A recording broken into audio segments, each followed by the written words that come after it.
Yes, खूप छान काम केलं सगळ्यांनी. आपला आशीर्वाद आहे. 75च्या पार तुम्ही गेले, डिस्टिंक्शन मिळालंय, तुमचा होमवर्क चांगला होता सांगितलंय, अभ्यास चांगला होता सांगितलंय.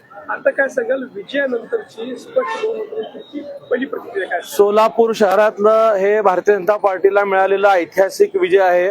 मी यासाठी सर्व सोलापूरकरांचं मनापासून आभार मानतो की सोलापूरकरांना अपेक्षित असलेलं जे विकास कार्य आहे ते विशेषतः पालकमंत्री जयकुमार गोरे साहेब सोलापूरला लाभल्यानंतर या वर्षभरात विमानसेवेचा प्रश्न असेल, 100 ई बसेस असेल, IT पार्क मंजुरी, त्याचबरोबर रोज पाणी पुरवठा होण्यासाठी जे 892 कोटी रुपयाचं मंजुरी मिळून त्याचं जे टेंडर सुद्धा कमी कालावधीमध्ये निघालं, या अपेक्षा सर्व सोलापूरकरांना मोठ्या प्रमाणे पल्लवित झाल्या होत्या की शहराला अनेक वर्षापासून प्रलंबित असलेली सगळी कामे अतिशय कमी वेळामध्ये या ठिकाणी मार्गी लागत असल्यामुळं आणि विशेषतः लाडक्या बहिणींनी प्रचंड असं प्रतिसाद या ठिकाणी भारतीय जनता पार्टीला दिलं. मुख्यमंत्री देवेंद्र फडणवीस साहेब यांच्या कामाची ही जादू आहे.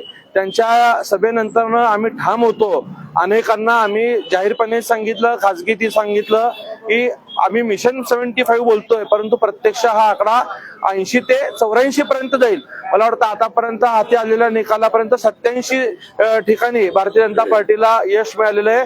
हे अतिशय कौतुकास्पद आहे. सोलापूर शहर हे कुठल्या एका व्यक्तीच्या पाठीशी न जाता संपूर्ण भारतीय जनता पार्टीशी कायम उभा राहणारं शहर आहे आणि आज याच निकालातनं हे अधोरेखित झालेलं आहे. येणाऱ्या काळात निश्चित मी असेल, पालकमंत्री जयकुमार साहेब, गोरे साहेब व सर्व आम्ही आमदार मिळून शहराच्या अपेक्षा लोकांच्या पूर्ण करण्यासाठी प्रामाणिक काम करत राहू. एक कळतं की संपूर्ण जिथं जिथं महापालिका निवडणुका झाल्या त्या ठिकाणी मोठ्या प्रमाणात यश मिळालंय. आता काही वेळापूर्वी स्वतः मुख्यमंत्री देवेंद्र फडणवीस यांनी सुद्धा रवींद्र चव्हाणांशी संपर्क साधला, कार्यकर्त्यांशी बोलले.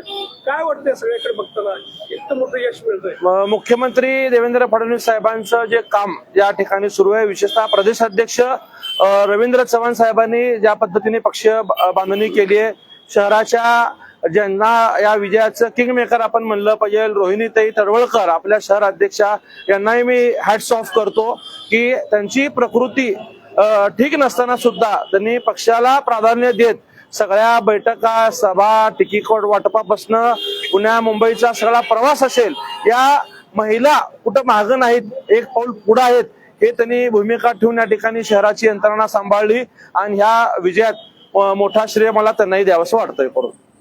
Yes.